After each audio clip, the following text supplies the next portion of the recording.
Hey there, listeners. A quick new update for you that I promise is going to be shorter than the last one. First off, Patreon members at $5 a month or higher will be able to listen to ad-free episodes starting at episode 100 and going forward for basically as long as this podcast keeps going.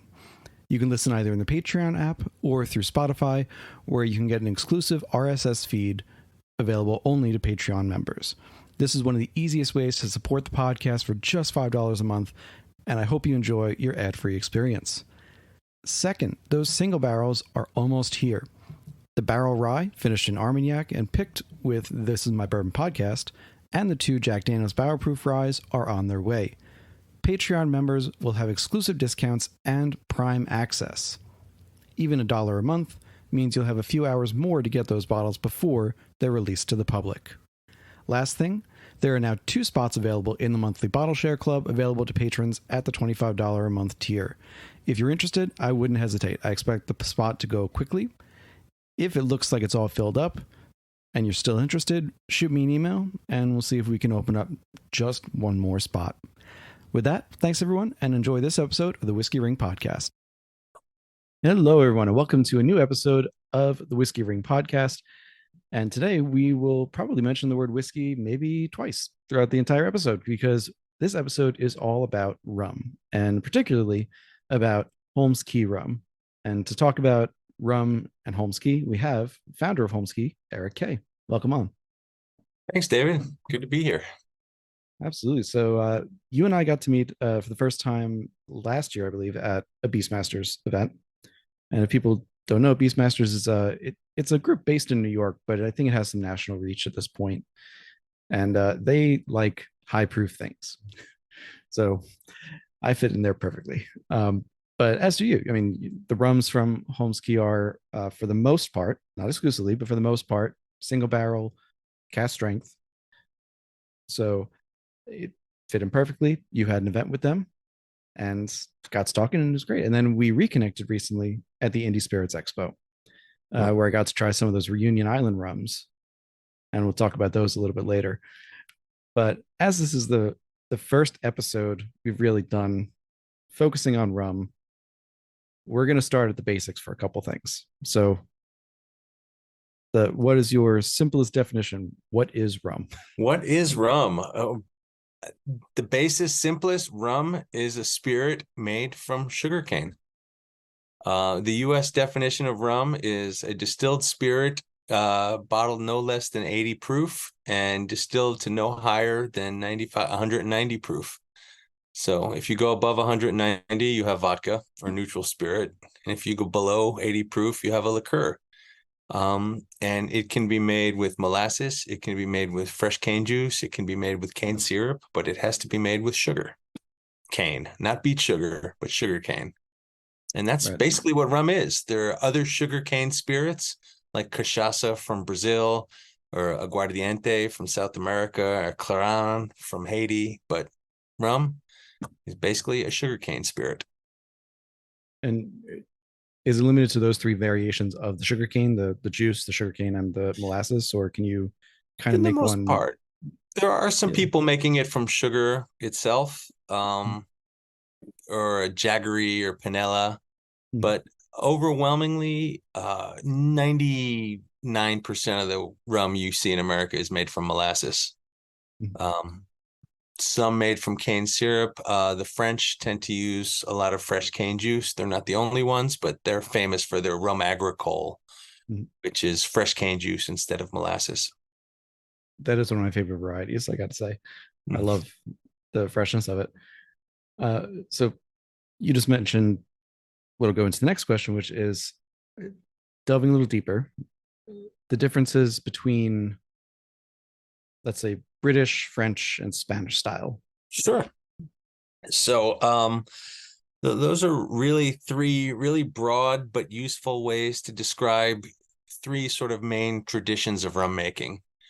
Going back even farther, sugarcane originally is native to Papua New Guinea in Southeast Asia. It made its way across to India. From there, traders brought it to Madeira. In Madeira, the Portuguese brought it down to Brazil. and they started making cachaça there. And then around the 1500s, all the Jews got kicked out of Brazil and went to Barbados.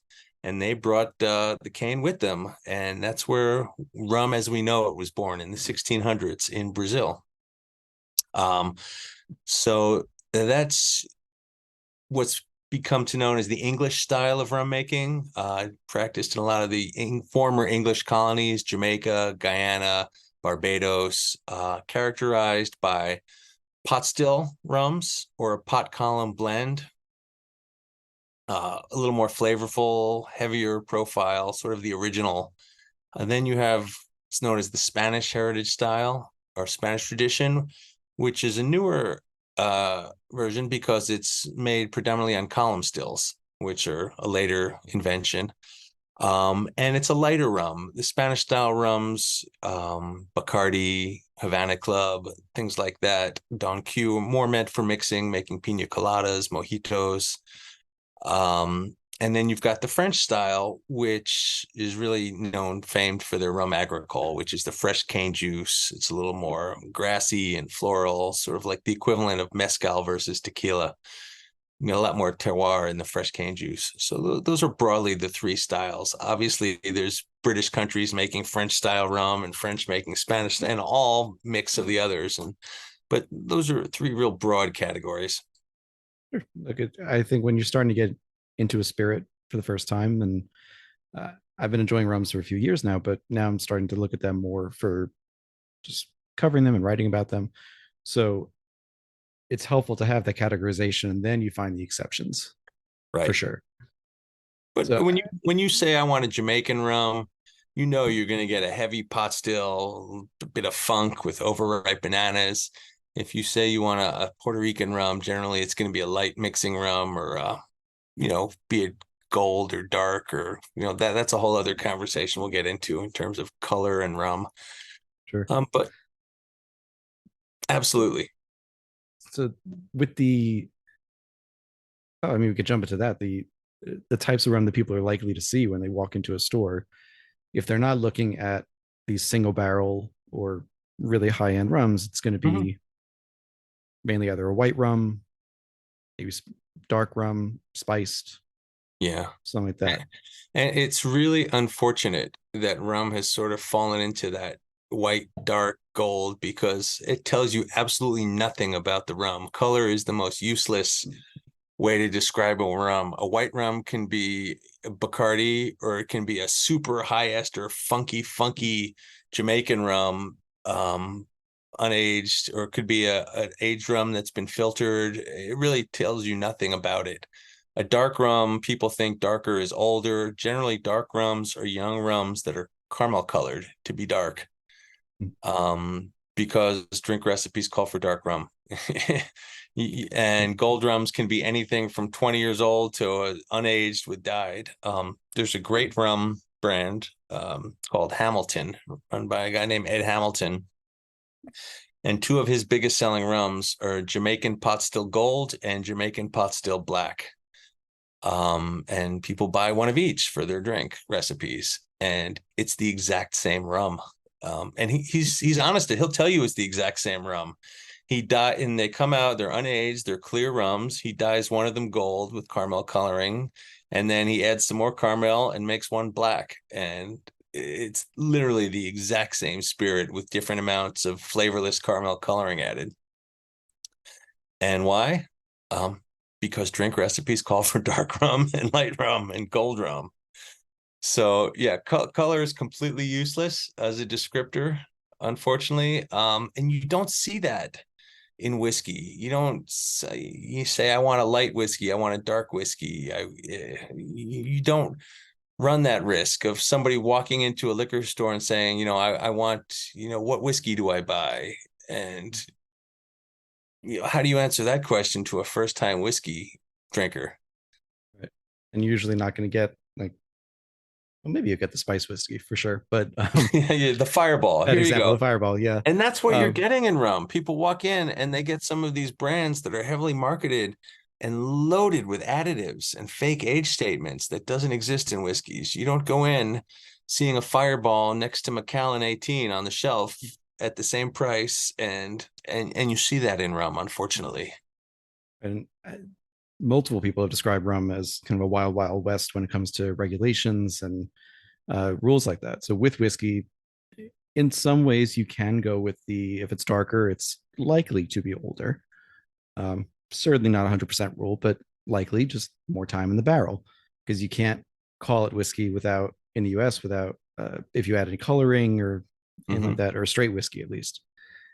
And so with rum, you kind of have to take yourself out of the whiskey mind. So I'm thinking of this as a whiskey drinker who started whiskey first and then went into rums. Right. So I have to unlearn some things to, judge the rums as they are.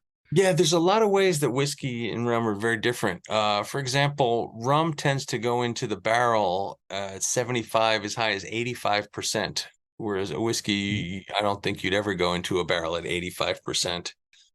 I think you can. Yeah. Yeah. So you do that. And so even ones that are called cast strength or high proof oftentimes have been watered down to get to 60, 65%, because you're not going to release an 85% spirit, right. Although a couple of companies do. The plantation has the OFTD, right? That's only, I think, 59 or 61%. It's not that high, but there's a rum in St. Vincent, a Sunset very strong rum, which is about 85%, but it drinks like 75. So it's, I think 75, that's basically a Coy Hill Jack Daniels. And that was hot even for me. And I can't imagine doing an 85%. No, it does say very strong rum. Another thing that happens is you get very high angel share loss in the tropics in rum. 7 to 8% a year is common. So when you see a 20-year-old rum, or even a 10-year-old rum in the tropics, is the equivalent to about an 18-year-old whiskey aged in Scotland in terms of barrel influence and angel share loss. And what they do in a lot of countries, because otherwise a 20-year-old rum would have a drop in it, every 3 to 5 years in, say, Jamaica or Belize, they'll consolidate barrels from the same run. So say in one distillation day, they'll make 12 barrels. In 3 years, they'll sort of combine them to 10 barrels, and in 5 years, 8. So maybe at the end of 20 years, they'll have 2 or 3 barrels left rather than just little dregs. I don't think you can do that in whiskey. And these are all considered single barrel rums. I'm just thinking, could you do that in whiskey? Just because there's no definition technically of a single barrel. You can, if you took those 12 barrels and put them into a single barrel, you could call that a single barrel whiskey. Now you'd be facetious at best, but you could do that. But I don't know. I don't think it would be for the same reason. Because funny enough, with the Coy Hill, actually, a week ago, I was talking with Lexi Phillips at Jack Daniels, and she said with the first batch of Coy Hills is super high proof Jack Daniels barrels. It was all single barrels. But there were some barrels that had very little in them. Like one tested at about 160 or 165 proof, but it had an inch of liquid in it. So you weren't going to bottle that. So what they did was any of the barrels, and I think it ended up being about 55 to 60 of them that had so little in them, they did consolidate into 5 batches that they batched by proof. And those 60 barrels came down to about 4.5 barrels. Yeah. And that's kind of what we're dealing with. So they were able to do that, I guess. But even so, the trick is to do that before it gets to an inch left. When you consolidate barrels when they're 2/3 full, you lose a lot less of it, quicker. Right. So that's just standard par for the course on how rum is made in Jamaica, for example. Mauritius, they have another way of dealing with the angel share loss. They go in at 65% into the barrel, like whiskey. And then after 5 years, instead of adding more rum, they'll add water and proof it down in the barrel. So after 5 years, they'll bring it down to 60%. After 10 years, they'll bring it down to 55%. And at 15 years, they'll bring it down to 50%. And that's as low as they'll go. So that's another way of compensating for the heavy angel share loss you get in the tropics. It's funny they would do that. It's again, I mean, the comparison to whiskey. We've already said it more than twice, so I lied at the intro. But uh, some brands will go in at a lower proof to start with, adding the water because then you get the barrel influence on the Mm-hmm. water as well. And I totally get that. And there are ones that I like that do that. There are ones that I like that go in at the max at 125 too. But there's something to be said for that. And I guess by adding the water over time, you are getting some barrel influence just because with that high angel share, it's Yeah. going to interact with the wood a lot longer. For sure. You're definitely getting a lot of barrel influence still. Oh yeah. So I mean, it's really, one thing it's really hard to express on a podcast is the incredible variety of rum. oh yeah. Comparing a rum from South Africa to Jamaica to Guyana to Australia. I mean, they're almost completely different spirit categories.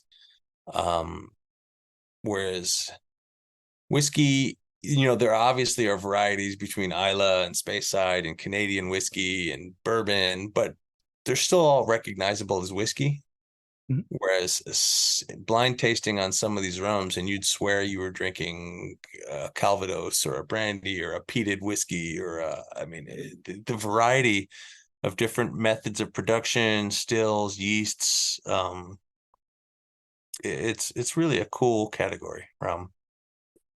Absolutely. And I will probably ask for a recommendation from you for someone who can really, I know you can too, but who can really go into those like deep process notes of all the, like you said, the different yeasts, the different stills that they're using.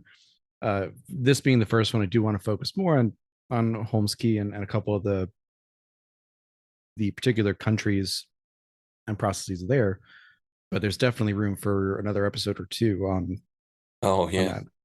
And I got to listening to the Rumcast uh, because of doing research for this interview, and that's a great podcast. They do a great job over there for if you want to get into rum and want to learn a little bit about it. So Yeah, the Rumcast guys are fantastic. I think they just taped episode 84 or 85, and they've had just about everybody in the rum world on at one point or another.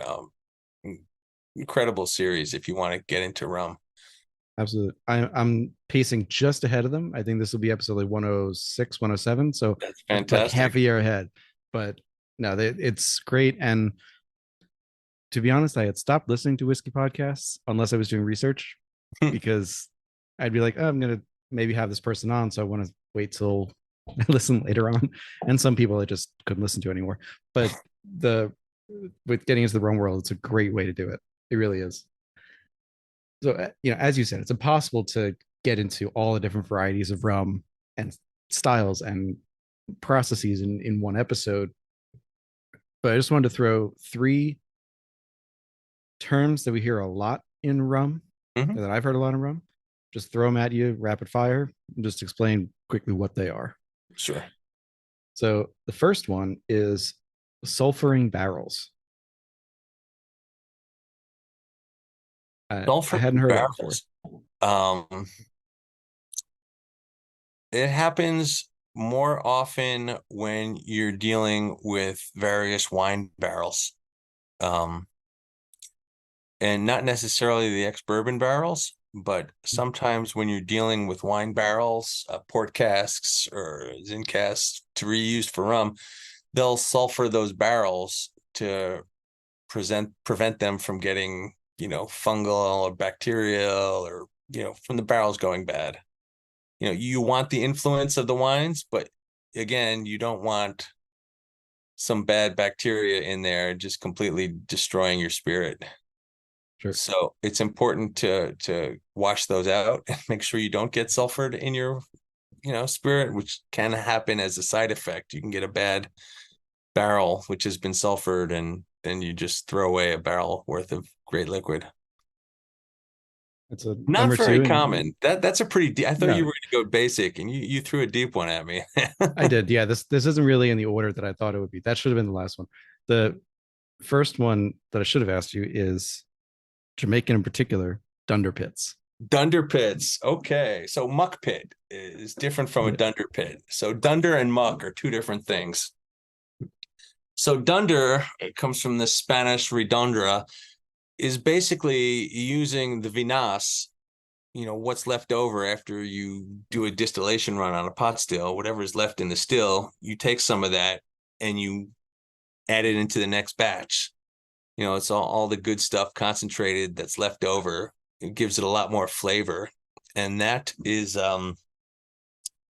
dunder is used a lot in Jamaican rums. It boosts it, gives you a little more funk and ester. And then there's a couple of distilleries, Hamden is one, Long Pond, that they actually have muck pits where they'll take some of the vinasse and instead of throwing it out or recycling it, they'll have a muck pit, which is that and whatever else gets thrown in there. And it's like this black sludgy pit of organic material. And they'll scoop a little bit out and put it into the next run. And that's how you get really funky Jamaican rums. The classic funky overripe banana Hogo Jamaican profile is used, it's created with using dunder and muck and open air fermentation, which is an important part of that. It's not a controlled fermentation. They've got fermentation pits open to the elements and whatever bug falls in or wild yeast flies in off the breeze. Really helps supercharge that Jamaican rum flavor. And I It's should say it's weird to look at. Like I've seen some pictures of it and I haven't seen it in person, but Yeah, no, the muck pits are great and it smells amazing. If you like, visiting distilleries and um, yeah, yeah. it's great stuff. But before I give you the third one, I should mention I said this before air, but I'm sipping on the Holmes Cay Jamaica 2007, and this was it's ITP, but it was distilled at Long Pond. Right. So that's one of the distilleries that uses muck. However, the ITP is a lower ester Jamaican rum, so they don't use muck in that particular style. Jamaica, in particular, each distillery makes a different variety of rums called marks. Hamden will make 8 different marks, and they're categorized by the amount of esters, the ester levels. This is one of the lower ester marks that Long Pond makes, so it's not super funky. Probably closer to the Appleton world than like the Ray and Nephew funky stuff. Yeah, the I'd almost describe it's not an even comparison, of course, but I would describe Jamaican really funky rums almost the same way that you would look at like an Isla Scotch. Yep, You wouldn't necessarily give someone Lefroy the first time you're introducing them to whiskey. Um, but it's a great analogy. yeah, but I mean, you can really, and some people love it the first time. I maybe liked it the second time. It was pretty close. I liked this faster than I liked Pete. So I don't know what that says about me, but it's quite interesting. But you'd probably start with the Barbados, I would think, if you're going from If you're a whiskey whiskey to person, rum. yeah, whiskey drinkers in general have a tougher leap to go from whiskey to Jamaican rums than they do going to Barbados rums or Belize rums. Barbados in particular, the Four Square rums, for example, are very, very bourbon friendly. Um, it's a recognizable profile, whereas a super funky Jamaican rum, and a lot of rum drinkers don't like the super, super funky Jamaican rums. The ester hounds, as we call them. There's sort of a trend, just as in whiskey, just as in beer, to go for the extreme. If there's a number on something, I want the highest number. If there's a triple IPA, a quadruple IPA has got to be hoppier and better. If this is 500 grams per hectoliter of esters, the one with 800 has got to be even better and more intense. And what's the peat scale used for Isla? Oh, the ppms and the Yeah, it's the same yeah, thing. It doesn't necessarily make a good spirit. sure. Numbers I think are detraction. You should go about looking for a balanced spirit, not the one with the most supercharged, flavors, be it peat or funk or hops. To me, that's not what makes a great spirit. And that leads into the third term that I'm going to throw at you, and then we'll go into Holmes Key, and that is dosage or age. Dosage is a dosage is a cognac term. It has no place in That's rum. It's not a thing in rum. There's one French rum company that has decided, who makes cognac and good cognac, has decided to use the term dosage when really they're just adding sugar to rum because sweet mhm. sells. They're dosing it, and to their credit, they're admitting that they dose it and they list exactly how much sugar they're adding to their rum. But it's not a thing. Rum traditionally did not have sugar added to it. Um, they're making Fireball is what they're doing. Right. So then that may be why I was confusing the term a bit. So we do know that there are plenty of rums out there, and we don't have to go into names, of course. That's not our purpose here, but plenty of rums out there that are adding sugar separate from the caramel coloring. Mhm. This is just by adding sugar, and you get a sweeter rum. Of course, it's more palatable. Maybe makes a sweeter drink, easier to sip if you're Masks into pour that. distillate. Mass pour distillate, yeah. Yeah, there's a lot of BS that happens in rum that does not happen in other categories. It happens to a degree in tequila as well.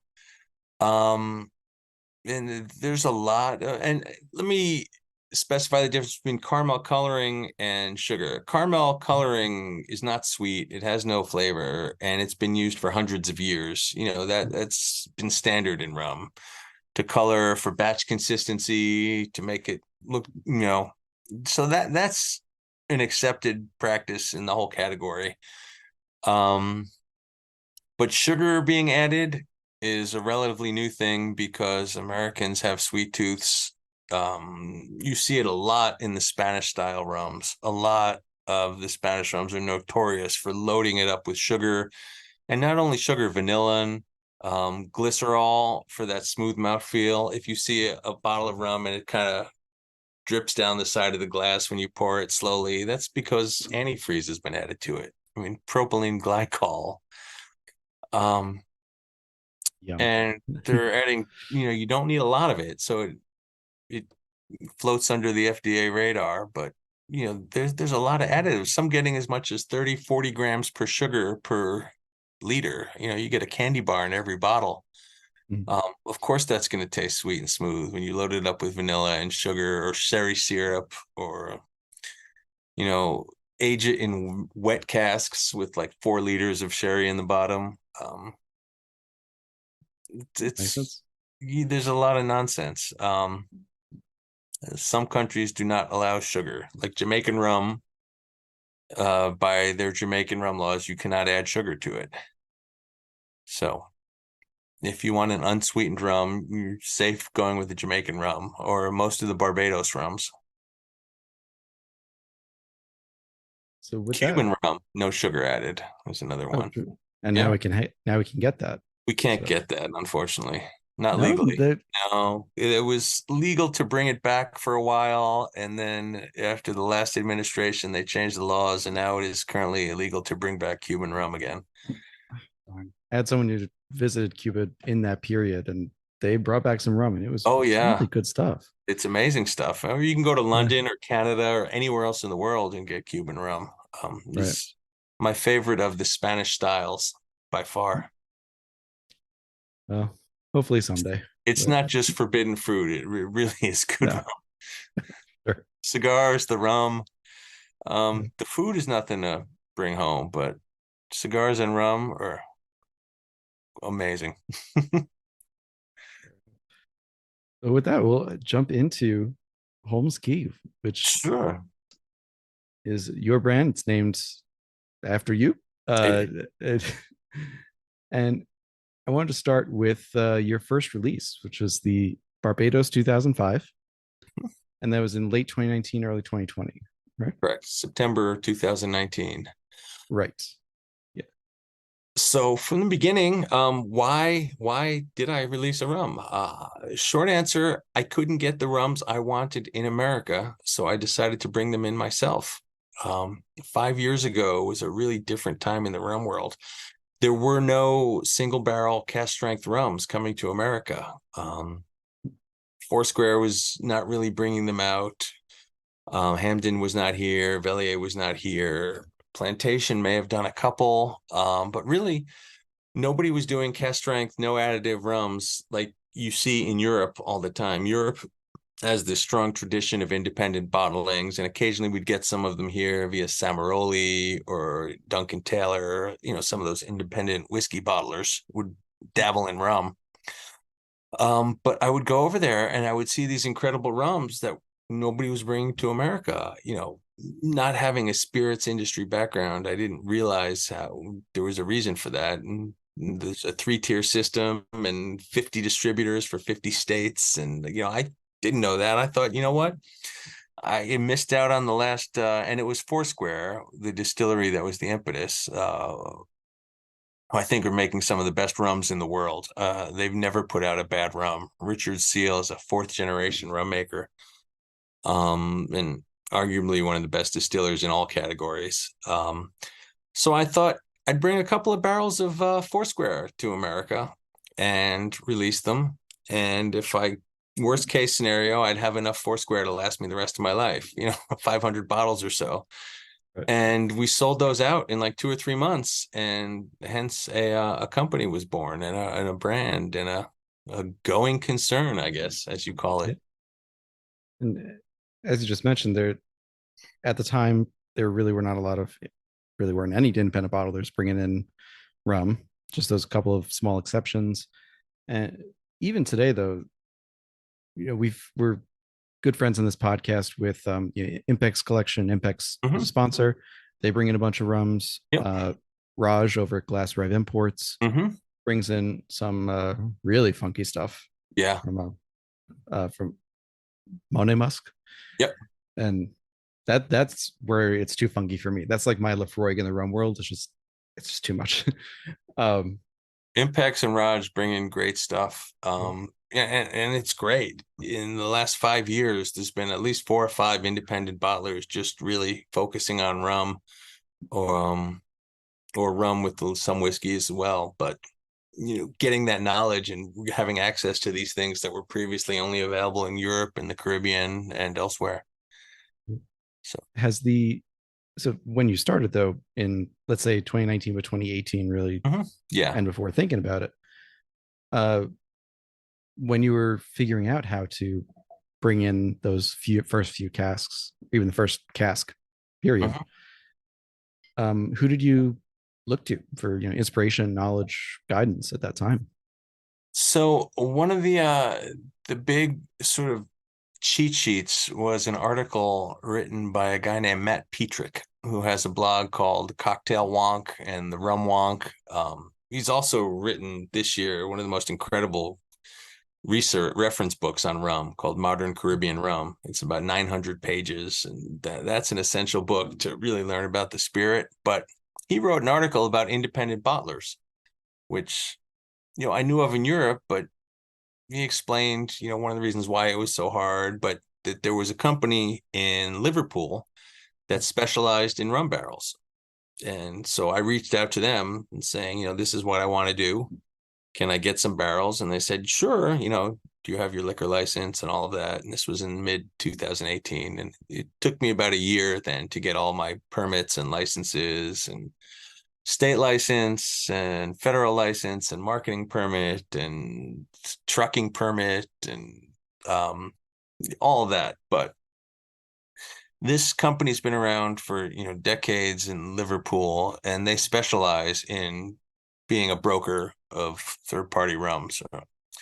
And I knew at the time that Foursquare, because everybody in the world in Europe was saying, oh, I want Foursquare, that he would only deal with this one company. So if you wanted to get a Foursquare Barbados barrel, for example, you would just go to this company in Liverpool and they would set you up. So I had a sort of have a path for what I needed to do it.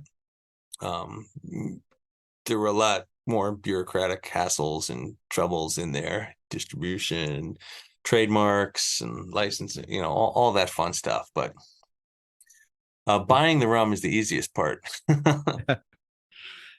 Fair enough. And getting it, yeah. Those are 2 of the independent bottlers we've spoken to. We've also had Lost Lantern on. They're focused exclusively on whiskey, American whiskey for now at that. But they faced some similar hurdles in that they didn't face the hurdle of the international barrier, which is a huge one. But the barriers of is there a market for a new independent bottler with this focus and such? So, uh, did you at that time too? Once you're figuring out, okay, this is what these are the permits I need to get. These are the kind of Mhm. bureaucracies that I need to get through. When you were looking at your market and the target that you wanted to hit with that first one, how did you come to what you came to? So I bought 4 barrels at once to save on shipping. 2 barrels we released, and 2 barrels we held on to and stuck into port barrels for a year. We recast it to try and recreate one of their early legendary Foursquare releases. That's a whole other story. But at the time, other than the fact that I loved Foursquare, they had the biggest Facebook group at the time. Their fan club had 2,000 or 3,000 members. Now I think it's up to 6 or 7,000. But I figured I could go to those 2,000 people and say, "Hey, I have something."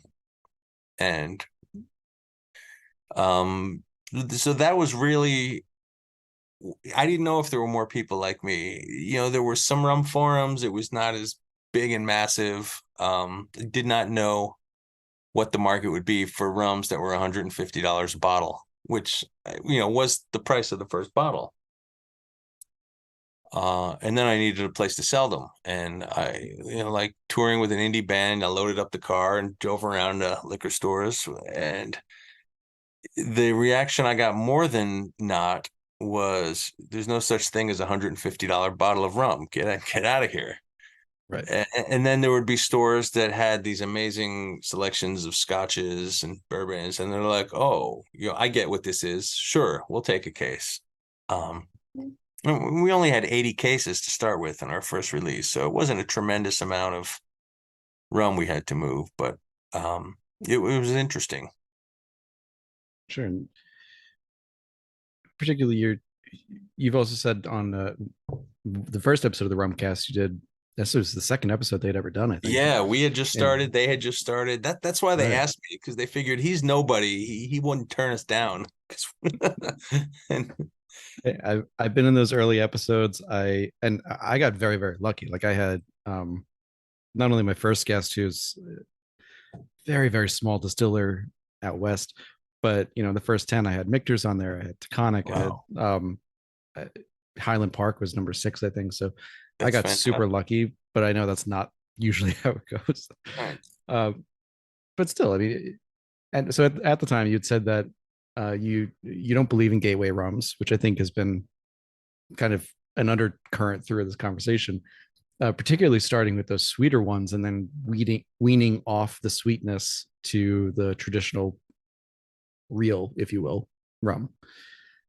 And with that, you're inherently targeting someone who's already into rum or people who enjoy a high end scotch, Calvados, and Armagnac. So as the years have gone by, and there's only 3 years, 4 years, so it's not Mm. decades or something. Um, I know still today, most products from Holmes Cay are those single barrels or small batches at cast strength, with a couple of exceptions at lower proofs. So, uh, is that the long term kind of model you're looking at, to have mostly what you started with, and that be a representation with that little bit of either lower proof or like the Fiji release you did with the guys Mhm. of the Rumcast? So yeah, I started, really just wanting to do cast strength single cask rums with no additives, because that's what I like to drink. Um, and then realized you can only do so much at $150 a bottle. And some people want to go into a store and say, "I want a nice bottle of rum," and they mean $30 or $40. Mhm. Um, so yeah, the first one we did was a young Fiji blend, which we brought down to 46%, and used rums up to 2 years old. And that was really our first bar, on premise rum. It retailed for under $50 a bottle, and you can make cocktails with it. And it was meant for making cool daiquiris. And since then, we've come out with the single origin line, just coming out with younger rums that really don't exist here. We wanted to bring rums to the market from other countries that we thought were really unusual, like the reunion rums you talked about.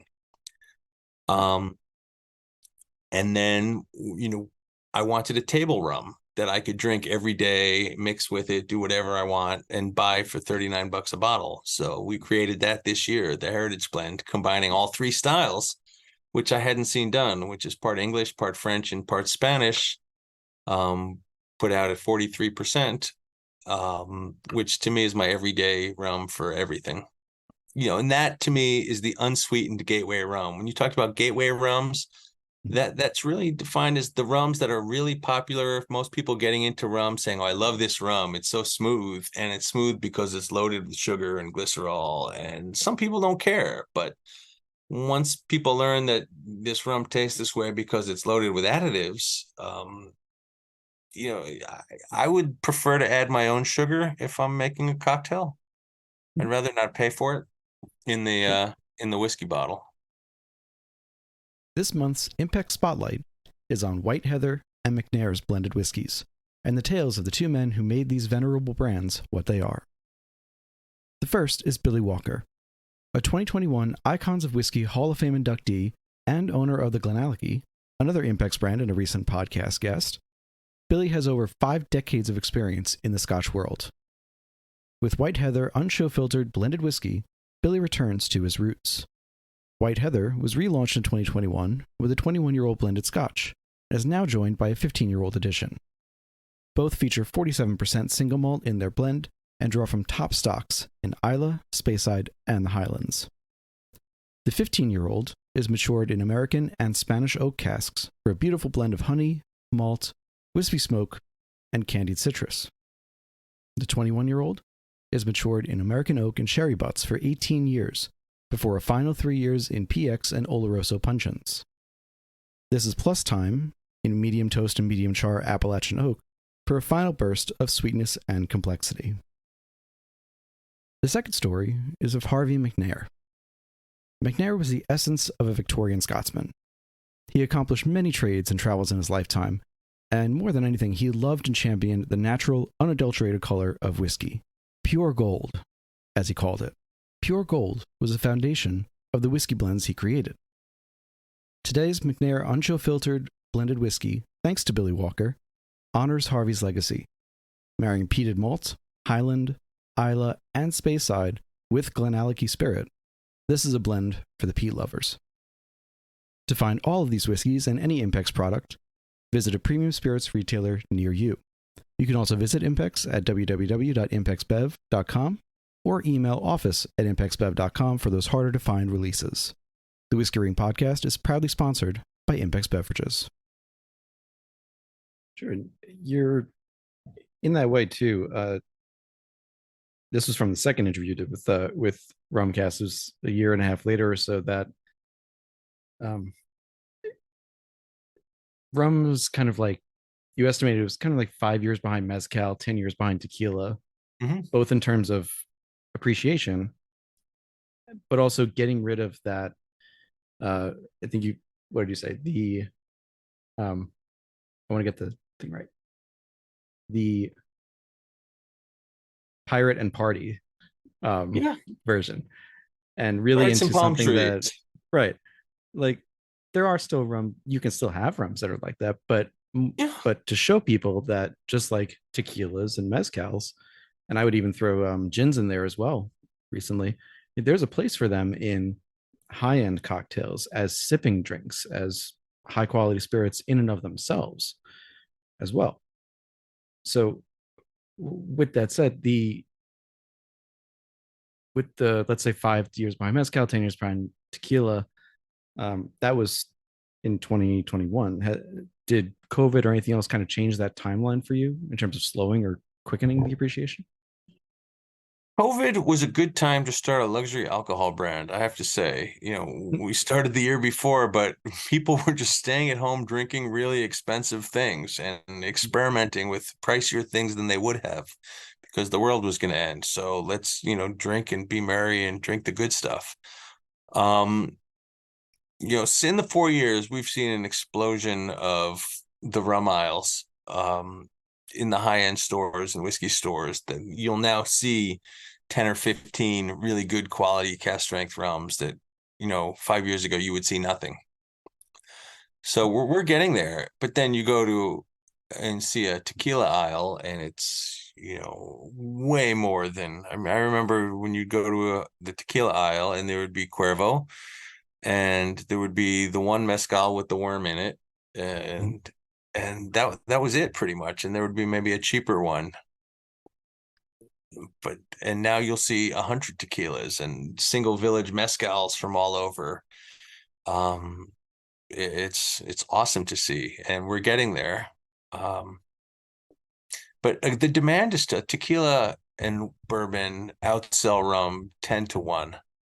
So part of the reason you're not seeing it yet is because the demand isn't there yet.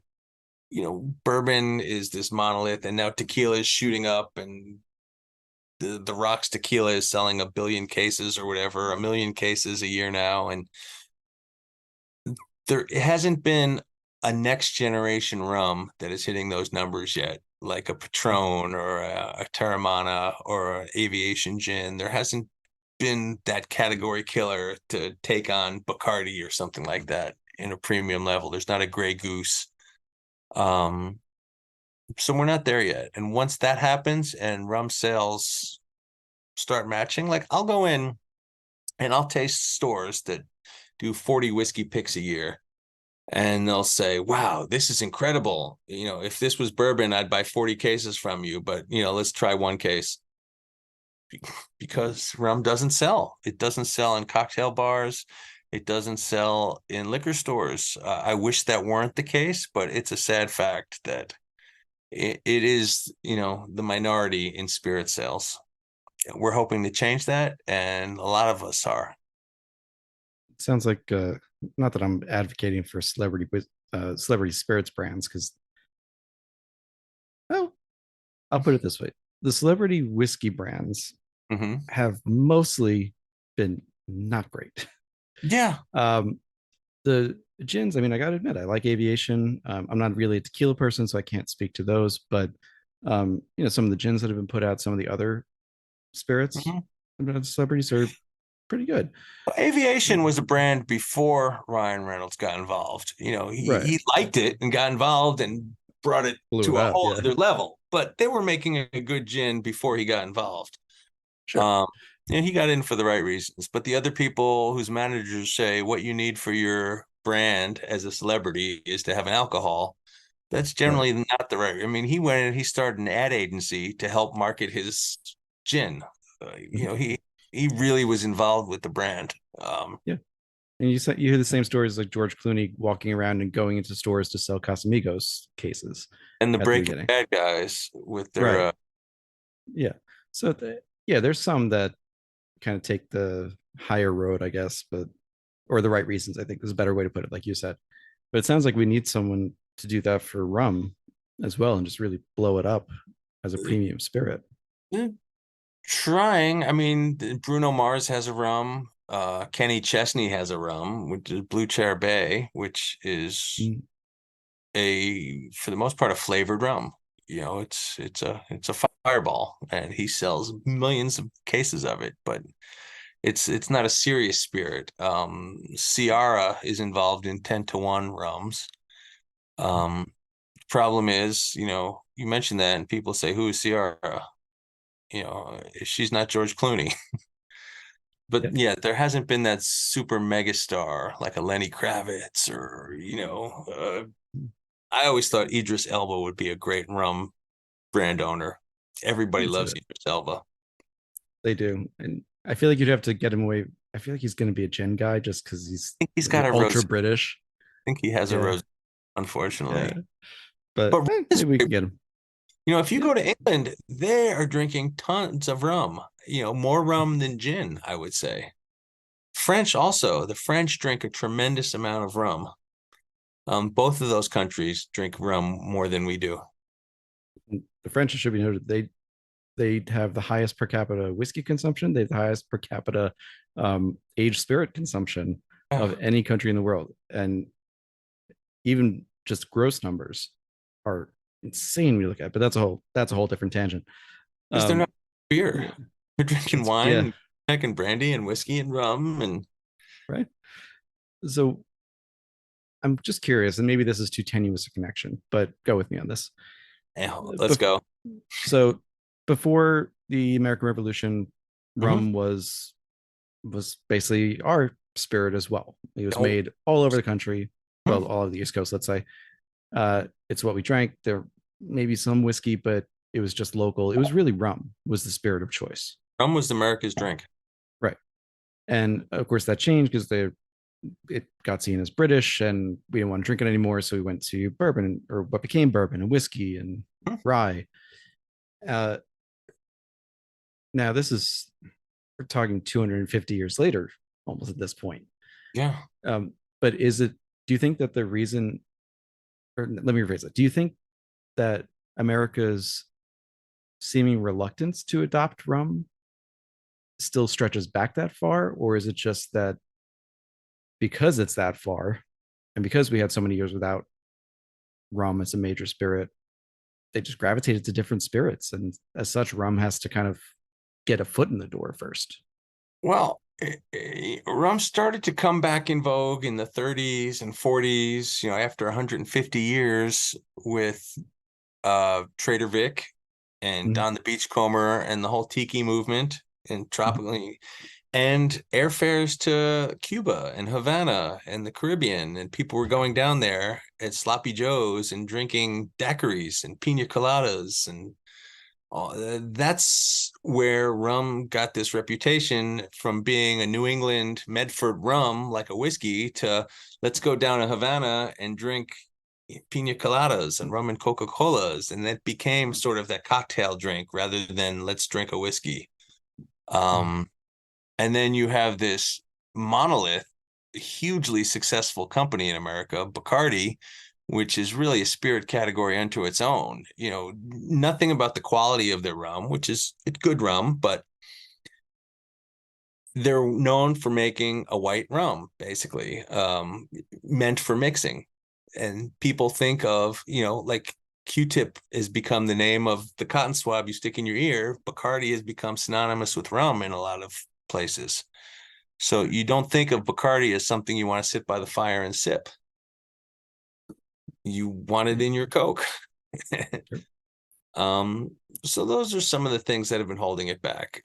Just because people, the number one reaction I get when I'll go to a whiskey tasting or something, and I'll pour people and they'll say, "This is rum. I had no idea rum tasted like this." And that's the issue. People don't That think was as yeah, being what rum actually is. that was really my reaction when I tried it with you at the Beastmasters event. Yeah.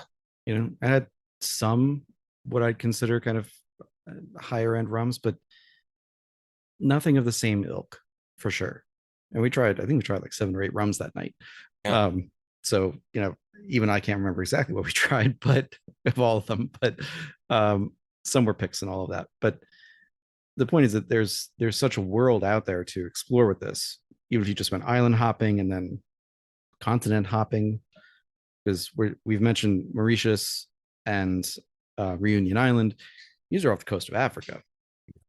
We're not even in the Caribbean anymore. We're not near the Caribbean. This is other side of Africa in the Indian Ocean, and that's fantastic style rum to talk about. Then you go to South America, it's different, and I think something to be appreciated, and you can appreciate this through the Holmes Cay brand, is that you get to try these styles.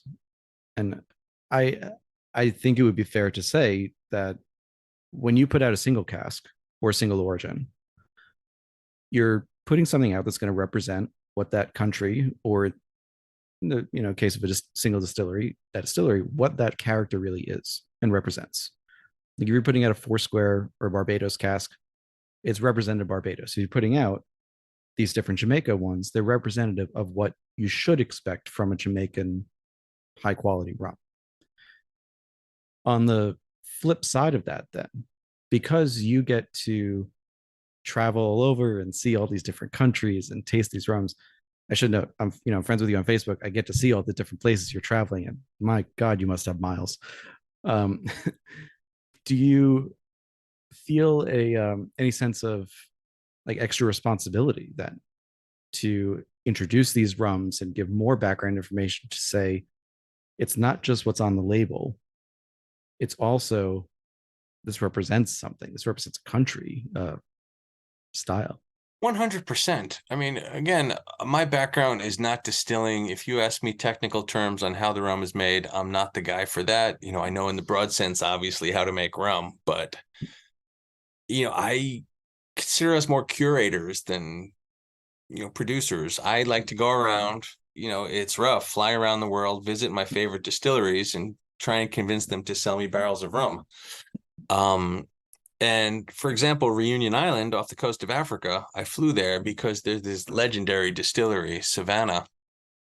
And they let me walk around in the warehouse with a siphon and tap any barrel I wanted to and taste them. And each one was more magnificent than the next. One in particular, I was begging them, and they're like, sorry, we're not going to sell you any of these. We'll let you try them, but we release them, but we will sell you some unaged rum if you want. And to that point, we'd never put out an unaged rum. I always drank cask strength aged rums. That's what I love to sip on. But these rums were so incredible, and they'd never been seen in the United States. So I said, you know what? Here's our single origin line. These are two incredible rums from Africa. They're completely unaged and white. They're going to be under $50 a bottle. And they're really examples, African agricole and the Grand Arôme. It's the only country outside of the Caribbean and Madeira that makes rum agricole as sanctioned by the EU. And there's only two distilleries in the world that make Grand Arôme, which is the French high ester rum, the really funky, sort of a French version of a Jamaican rum. And I thought they needed to see the light of the United States. Obviously, they're well known in France, but I was really, happy and proud to bring those to the States.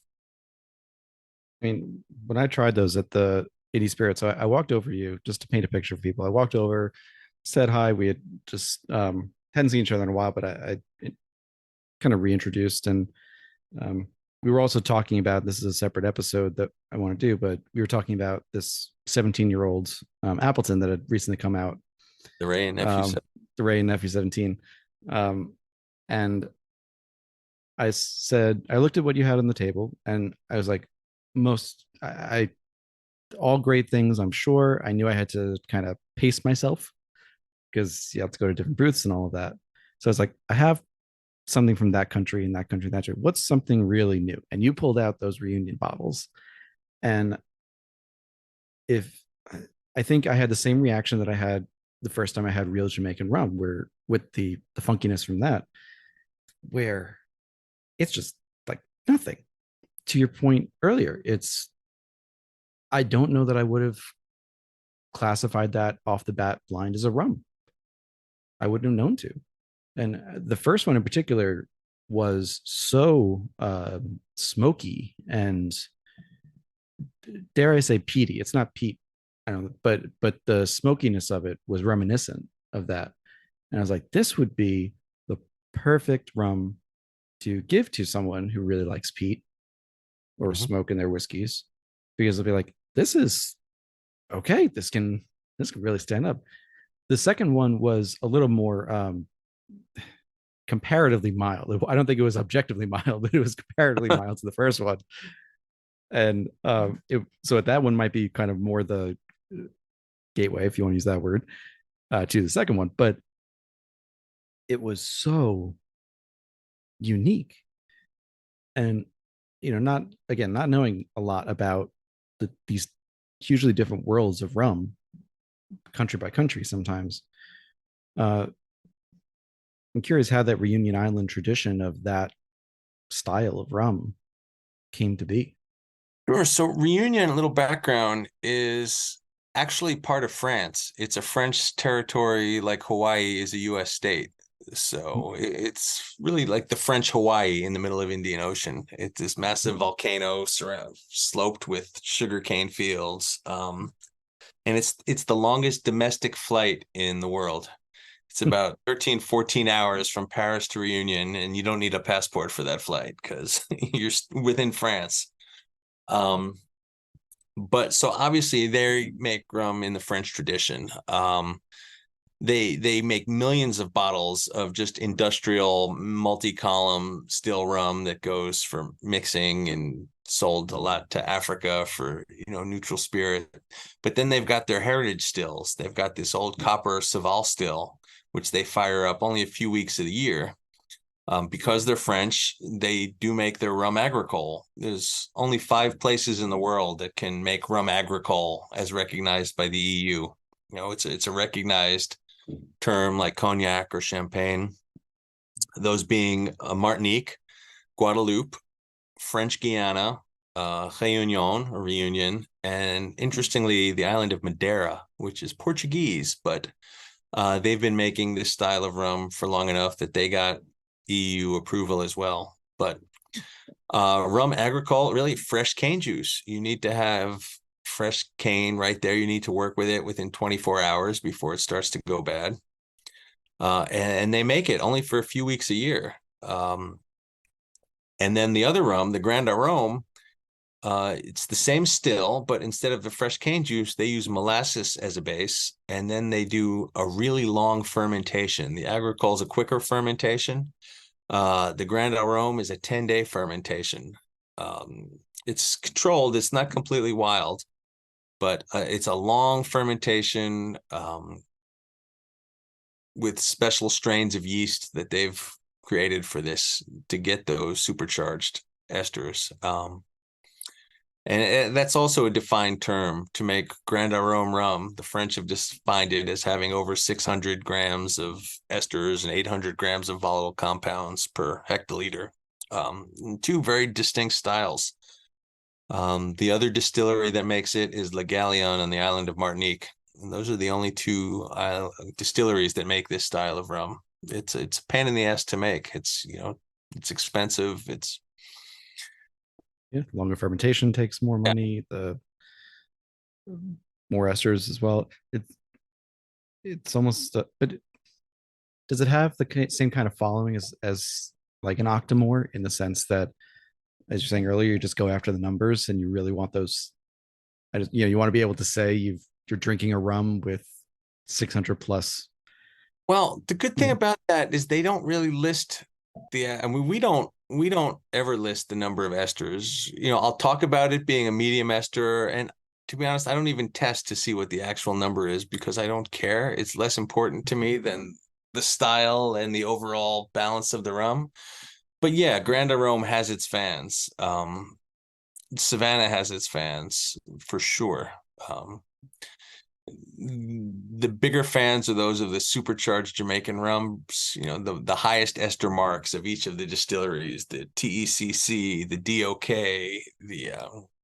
these supercharged rums. But yeah, there are absolutely people that like every rum has a fan. And I should ask too, since some of your inspirations were from Samaroli and Vellier, and not being able to get those. Now that we accept the 700 ml bottles in the US, are we expecting to see any more of those, or that's still kind of staying over in Europe? Oh, they're starting to come. They're starting to come here. So we're seeing more of those.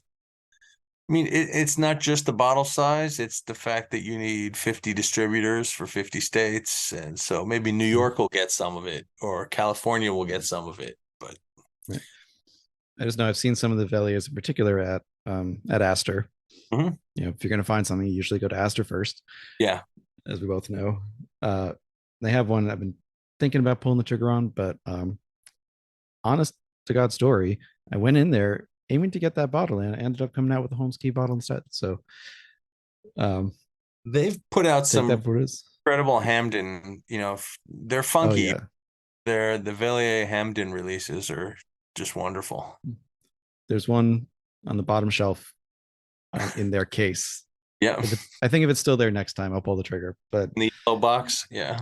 Yeah, exactly.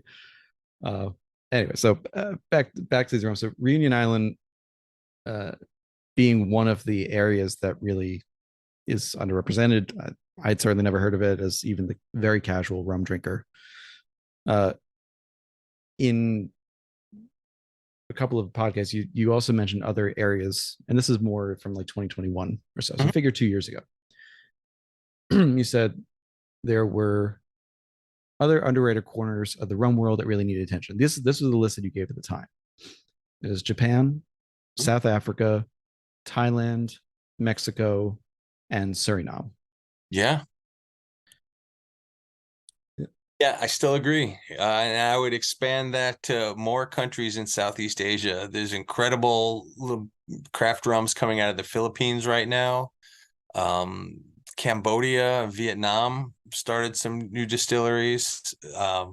India has started making some. India has always had three of the top five selling rums in the world. Old Monk, McDowell's, they're sweetened. They're not necessarily even sugar, but now some of these whiskey distilleries, because there's some phenomenal Indian whiskeys, are starting to make rum because they've had sugarcane there for thousands of years.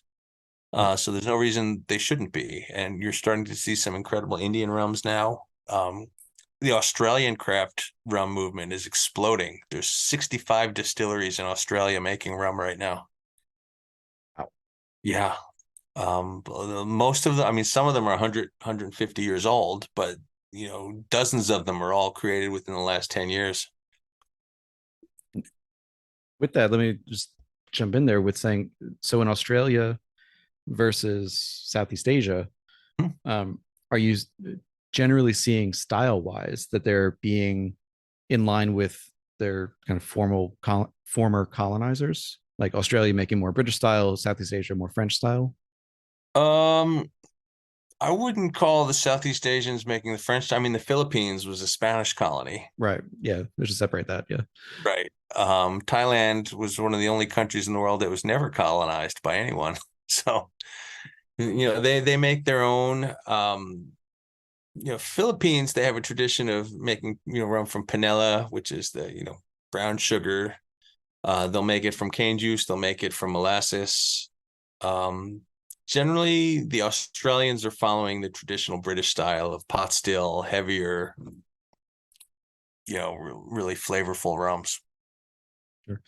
I'm just thinking because it's one of those cases where you have sugarcane there, like you said, in India in particular for thousands of years.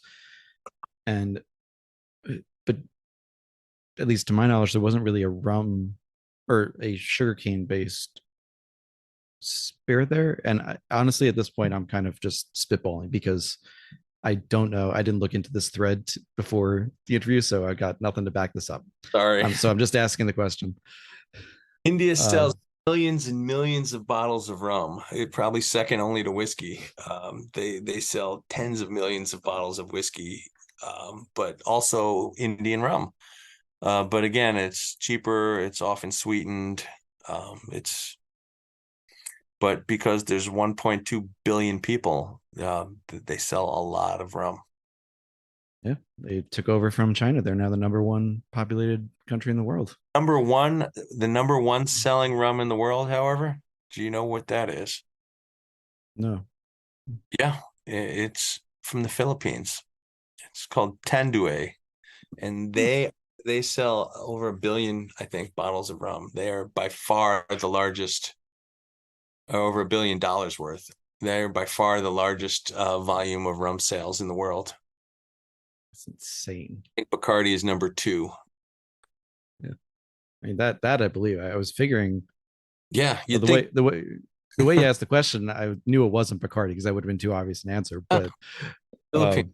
um, Um, hey, so you mentioned a couple that you would add to that list, that mhm. original list from the are there countries you still haven't gotten to that are really high on your list? Oh yeah, many, many. I mean, Yeah. there's a lot of countries I need to visit and not enough time. Yeah, I'm either traveling around the country selling it or, trying to build this rum company. And I need to find, taking a trip to the Philippines and visiting 3 or 4 distilleries in 3 or 4 parts of the country, that's a good 2-week trip right there. and just for that one country. And right now with our company of three, it's hard to be able to take 2 weeks off and just go visit Southeast Asia. And I'm not going to go all the way to the Philippines without stopping in Thailand and without stopping there. And Sure. if I'm going to go all the way over to South Africa, it's only a 4-hour flight to Reunion, and from there it's 45 minutes to Mauritius, and the Seychelles is just north of there. So all making rum, that's another 2-week trip. Hmm. And not at the stage now where I can be sourcing for 6 months out of the year as much as I would like to. There. Fiji So is a trip I need to make. yeah, I mean, so that leads to one of my next questions was uh, when you came out with the single origin Fiji, Uh-huh. that was your second feature because Fiji was one of the first three bottlings you did, Exactly. right? Yeah. So kind of going back to that responsibility, if you will, to introduce these rums as something that people should appreciate and you Mm-hmm. know be willing to pay the money for and take the time for. Um, when you're talking with David at K&L, this was on Day Drinking with David, great YouTube series from K&L Yeah. Spirits. You mentioned that the Fiji rum in particular was really fun because it had no reputation in the US. And so you couldn't know how people were going to respond to it, if they would respond to it. And how much do you really enjoy that? Just being able to, you're not making it up, obviously, but being able to just bring all that information to people and be like, this is something you have never tried before. And I love it. I love it. And not only something like Fiji, but I get the reaction with a Jamaican rum or a Barbados rum because the sure, vast majority of Americans have never really had a Jamaican rum, even Appleton's, for example, which is the biggest and most well known. I mean, to most of America, all of these rums are brand new. So sure, I like, saying try this to the rum geeks, like we did with the reunion rums. I mean, that was like, you've never had this rum before. That's a lot of fun. I could be a bit pedantic on rum. I can sit and talk about rum for hours upon end. So I mean, that's what this podcast is here for because I love people who can do that because they're the most fun to talk to. Uh, and because I sound so sarcastic, that came out sounding sarcastic. I really mean that sincerely, though. all good. Um, so there's so many questions I want to ask on this, but I guess coming back to that conversion from any other spirit to rums. Again, coming from the whiskey side, I was thinking about this and that I didn't really have any guidance when I got into rums. It just kind of happened randomly. And I naturally used Glencairn. It's what I use for all the nosings and tastings just to provide a baseline. When you're going through these different rums and all these different countries, do you have recommendations on what kind of glassware people should be thinking about and how to appreciate them the most to get the most flavor out of them? Mm-hmm. It's a great question. Um, Largely depends on the proof. I think Glencairns are great for anything, under about 52%. When you get above 55% and you get a much more higher proof and concentrated, I like to drink some of them with a little wider, and then I'll go with a Japanese whiskey glass or just something a little more cylindrical that doesn't concentrate the nose as much, because you take a good whiff of 130 proof spirit and you're just going to blow out your nose. I don't care how well trained it is. So, and I always taste it first neat, and then if it needs, I'll add in a few drops of water. I tend to avoid ice cubes unless it's a young spirit. For older stuff, I find that ice tends to shock the spirit a little much. That said, if you like drinking it with ice, be my guest. You bought it, you drink it however you want. To me, it loses some of the magic when you chill it that quickly, and then it gets diluted beyond once the ice melts. But drinking a really young, a 3-year-old rum, I'm happy to throw some ice cubes in and just drink it straight. But for the most part, all our bottles say on the back, best enjoyed neat with a small splash of water. Um, we bottle generally between 55 and 62, 63%, and that's a lot. It's hard to drink 123 proof spirit unless you do it every day. And so adding some water, even the Belize ones, I recommend that. It changes drastically. But I didn't want to bottle it at 52% because I wanted people to be able to dilute it to whatever strength they liked. Sure. You You can always can add water water, in. can't take it out. Exactly. And I find that most with the ice. When I started drinking whiskey, it was on ice for that reason. I needed it to be cold to take away that burn. But now I'm with you in the terms of it's yours. Drink it however you like it, Mhm. and drink whatever you want. But for me, yeah, I do use like either cube or something cold, like a stainless steel, something like that, that'll cool it down without watering it down. But yeah, I was really thinking about that and that's a good point to make too. If you have something that's so high proof, any spirit for that matter, that you're concentrating all that, you are just going to blow out your nose unless you either have a wider rim, Right. and don't go. Let's not go too wide on this. Some people use these like cognac snifters or these giant glasses, and everything is just getting evaporated Right. immediately. So don't go too wide, but it doesn't have to be as narrow as Glencairn. It could be a little more tulip shaped, a little opener on the top. Um, yeah, it was something I hadn't thought of when I first started, and I think it would have been helpful to know that. And I would have appreciated some of those rums a little more had I known that a little different glassware, having just two or three different types to taste something in, is Yeah. really helpful. And then ultimately, if you're just having a pour of it, I mean, right now I'm enjoying it in a regular rocks glass and That's what perfectly I fine. regular, there's a Japanese one. I forget who makes it, but it's super thin, and I end up breaking half of them because I put them in the dishwasher. But I mean, I really love the thin walls of that Japanese whiskey glass. Um, I I don't gotta want to admit, take we're diverging on that one. I like a rocks glass that really has some weight to some, it. but okay, Yeah. Uh, I got a shout out. Four Roses puts out some really nice glassware that like your hand sinks when it goes into it. that's great. That's my style. But again, to each his own. Drink it how you like it. Exactly. There's no wrong Cool. answer when it comes to alcohol. Yeah. I don't know if you could tell, but I'm really not precious about the spirit. It's supposed to be a pleasure. However gives you pleasure is the right answer. Yeah, I agree. And The as you more said, you if these learn, are the more your palate will develop, and things that you may have thought were wonderful 5 years ago, as you progress on your rum journey or your whiskey journey, or will be undrinkable. Some of those sweet rums I loved 20 years ago. Nobody knew there were added sugar. There was nothing else to compare it to. Oh, wow, this is the pinnacle of rum. And then I got some of these unsweetened rums, and it's a journey. it is, and I really do appreciate you coming on because your Holmes Cay is not a sponsor. This is purely a friendship and a connection that's been built around rum.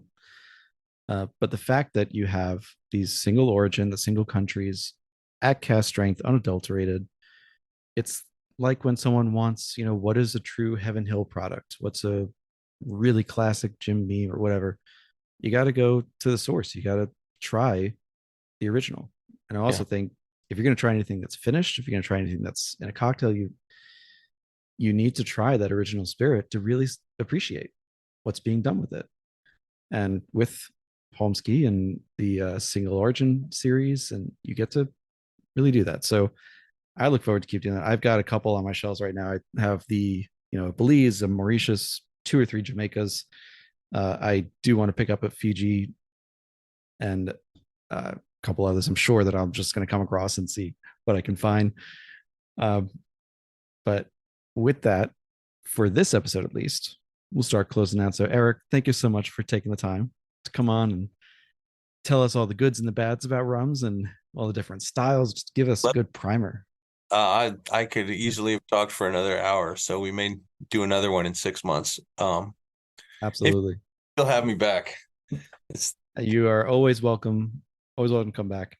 And you've always got new rums coming out, so we've got more rums to talk about, more countries, and I'll ask you which places you've visited since this one.